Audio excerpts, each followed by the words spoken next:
Christopher Situma ni miongoni mwa wakazi wa kijiji cha Minyali na Biswa katika kata ndogo ya Karima, eneo hilo la Tongarem, waliofika eneo la mkasa huo na kusimulia jinsi marehemu David Marani wa Munyokoli alivyoangukiwa na mti huo na kisha kufariki papo hapo. Hapa mahali penye tuko ni kwamba tuna miti ilikuwa inakatwa na kaangukia kijana mmoja kwa wale wenye walikuwa wanakata hizo miti. Nafikiri miti ilikuwa refu sana na wakafunga kamba. So ilipoanza kuanguka ni kwamba it's like huyo kijana alichelewa kutoka kwa laini ya miti. Ndio sababu ikampata na ikamwangukia.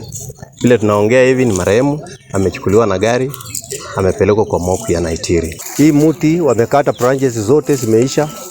Lakini kijana inaonekana alikuwa anatoroka, lakini mti ilichukoka kwa mti ingine ikarudi na waya naye ikamteka na akaanguka. Ndio mti ikampata chini na akaanguka. Sasa ilimpasua kwa kichwa na makono yote. Tiposa hiyo mti akapatikana kama ni maiti marehemu. Katika hii kijiji tumepoteza. Huyo ni mzazi ambapo ako na watoto na ni mzazi huwa anatafuta.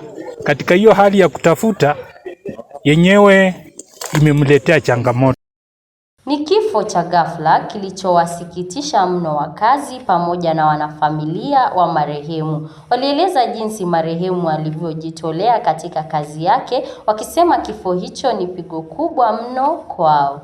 Kweli alikuwa amekuja kazi na ndugu yake, shemeji anaitwa Wanjala, na tulikuwa tu tunaenda kwa shughuli zetu kama wazazi, lakini tunapata ya kwamba tunaona watu wanakimbia.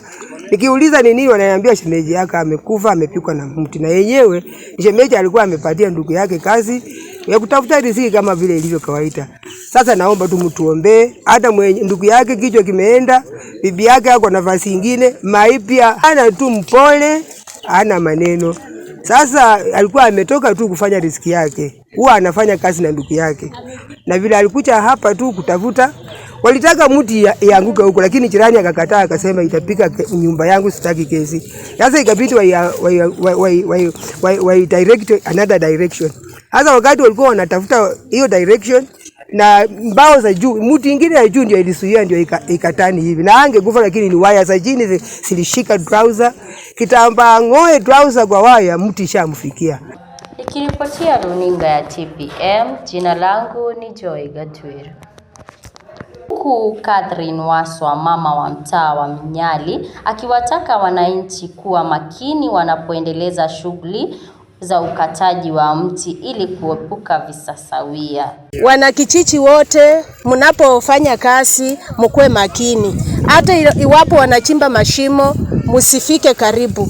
Hata watoto, ambieni watoto wenyu ya kwamba mahali penye wanafanya kazi msisonge karibu, sababu ajali haina kinga.